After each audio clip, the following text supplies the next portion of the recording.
ಪರಮ ಪೂಜ್ಯ ಶ್ರೀಮದ್ ಜಗದ್ಗುರು ಶಂಕರ ಶಿವಾಚಾರ್ಯ ಮಹಾಸ್ವಾಮೀಜಿಗಳ ಅಡಿದಾವರೆಗಳಲ್ಲಿ ಸಾಷ್ಟಾಂಗ ನಮಸ್ಕಾರಗಳನ್ನು ಸಮರ್ಪಿಸಿ ಗ್ರಾಮ ದೇವತೆಯಾದ ಶ್ರೀ ಶಿವೋದ್ರಂಗವನ್ನು ಸ್ಮರಿಸಿ ವೇದಿಕೆ ವೀರ ಆಸೀನರಾದಂಥ ಶರಣರು, ಸಂಪನ್ನರು, ರೈತರು ಆದಂಥ ಸ್ನೇಹಿತರು ಆದಂಥ ಸದಾಶಿವ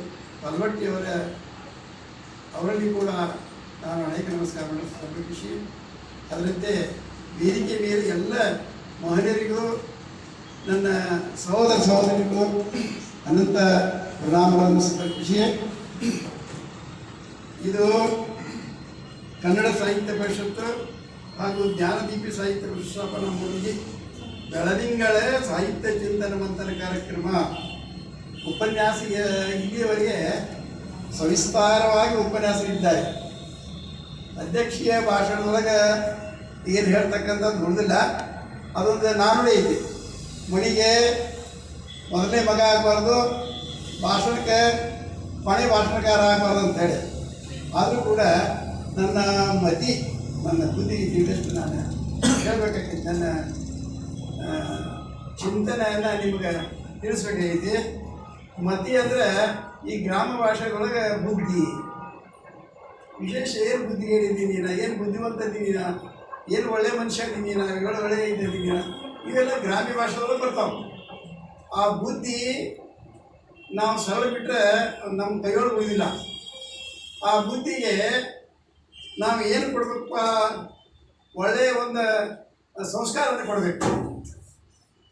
ಈ ಕಲ್ಲ ಐತೆ, ಒಂದು ಕಲ್ಲ, ಆ ಕಲ್ಲ ಕಟ್ಟಿ ಕಲ್ಲನ್ನು ಹಾಕೈತಿ, ಸಂಸ್ಕಾರ ಕೊಟ್ಟರೆ ಮೂರ್ತಿ ಕಲ್ಲಿಗೆ ಸಿಕ್ಕರೆ ಒಳ್ಳೆ ಮೂರ್ತಿನೂ ಹಾಕೈತಿ.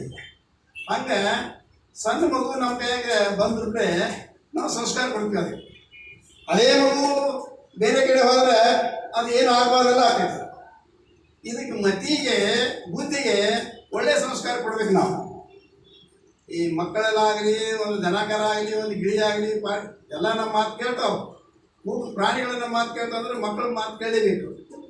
ಹಿರಿಯರು ನಮಗೆ ಹೇಳ್ತಿದ್ರು, ಒಳ್ಳೆಯ ಕಾರ್ಯ ಮಾಡು, ಪೂಜೆ ಮಾಡು, ವಿಭೂತಿ ಧರಿಸು, ದಿನನಿತ್ಯ ಶಾಲೆಗೆ ಹೋಗು, ಗುರುಗಳು ಹೇಳಿದ ಪಾಠ ಕಲಿ, ಒಳ್ಳೆಯ ಸಂಸ್ಕಾರ ತಗೋ ಅಂತೇಳಿ ನಮ್ಮ ತಂದೆ ತಾಯಿ ಹೇಳ್ತಿದ್ರು ನಮಗೆ.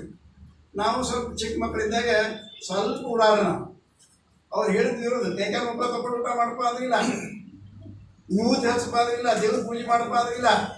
ಇವೆಲ್ಲ ಸಂಸ್ಕಾರದಿಂದ ನಮ್ಗೆ ಬಂದಂಥ ಇವು. ಈಗ ನಮ್ಮ ತಂದೆ ಹೇಳ್ತಿದ್ದ, ವಿಭೂತಿ ಹಚ್ಚಿದ್ರು ಒಳ್ಳೇದೆ, ನೀ ವಿಭೂತಿ ಹಚ್ಚಿದವ್ರ ಮುಖಾರ ನೋಡಪ್ಪ ಅಂತ ನಮ್ಗೆ ಸಿಟ್ಟು ಮಾಡ್ತಿದ್ದ. ಒಂದು ಸಣ್ಣ ಕತೆ ಹೇಳಿದ, ಕುಂಬಾರ ಗುಂಡನ ವಿಭೂತಿ ಹಚ್ಕೊಂಡು ಮಣ್ಣು ಹಡ್ಡಕ್ಕೆ ಹೋಗ್ತಿದ್ದಾವ. ಮಣ್ಣು ಹಡ್ಡು ಮುಂದೆ ಈ ಹುಡುಗ ಏನಿತ್ತು, ವಿಭೂತಿ ಹಚ್ಚಲಾರ್ದಂಥ ಹುಡುಗ, ಇವನು ತನ್ನ ಕೆಲಸಕ್ಕೆ ಹೋಗಿದ್ದ, ತಂಬಿಗೆ ತಗೊಂಡ.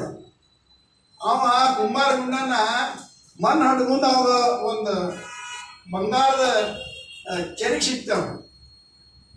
ಆವಾಗ ಇವು ಎದ್ದು ನೋಡ್ತಾನೆ, ಆ ಕಡೆ ಈ ಕಡೆ ಯಾರದಾರ ಇದನ್ನ ಹೆಂಗೆ ಒಯ್ಬೇಕು ಕುಂಬಾರ ಗುಂಡ ನೋಡ್ತಾನೋ.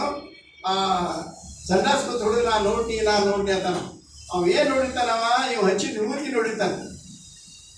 ಆಮೇಲೆ ಅವ್ರು ಏನು ಮಾಡಿದ್ರೆ, ಕಾಕಮ್ಮ ನೀ ಯಾರಿಗೆ ಹೇಳ್ಬೇಡ, ನಿನಗೂ ನಾನು ಸ್ವಲ್ಪ ಏನಾದರೂ ನಿನಗೆ ಕೊಡ್ತನು ಅಂಥೇಳಿ ಇಬ್ಬರು ಕಾಂಪ್ರಮೈಸ್ ಆಗ್ಯಾರ. ಇದೇನಪ್ಪ ಅಂದ್ರೆ ಸಂಸ್ಕಾರನೇ ಇದು ಕಾರಣ. ಒಳ್ಳೆಯ ರೀತಿಯಿಂದ ವಿಭೂತಿ ಹಚ್ಚಿದವ್ರ ಮುಖ ನೋಡ್ರೆ ಅವ್ನ ಸಂಸ್ಕಾರ ಗೊತ್ತು, ಲಾಭ ಆಯ್ತು.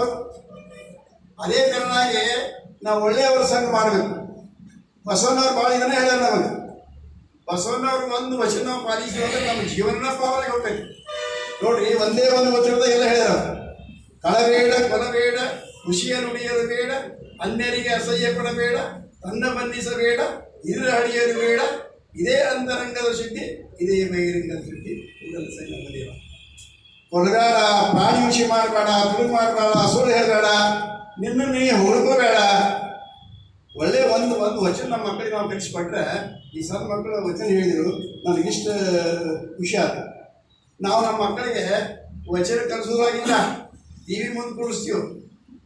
ಅದು ಎಂಥ ಟಿ ವಿ ನೋಡ್ತಾರೆ ಅಂದ್ರೆ ಅದೇನು ಇಲ್ಲದ ಟಿ ವಿ ತೋರಿಸ್ತೀವಿ ನಾವು.